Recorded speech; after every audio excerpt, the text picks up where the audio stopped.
Welcome! In front of me I have Mibro Watch GS Pro and I'm gonna show you how to change the language on this watch. First, we need to wake up the screen on our watch. To do it, press the upper button or the lower button. After you wake up the screen, press the upper button to open the menu. Then scroll through the menu and find the settings icon. Once you find it, tap on it. In settings, scroll down and find the option called the language. And once you find it, tap on it. Oh, my bad. The language, not power saving. Here.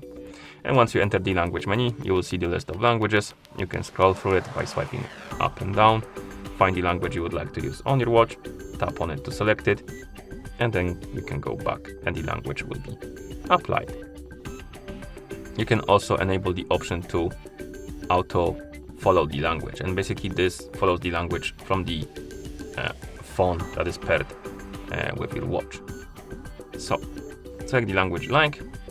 Once you're done, you can swipe right or press the upper button, and that's how you change the language on this watch. Thank you for watching. If you found this video helpful, please consider subscribing to our channel and leaving a like on the video.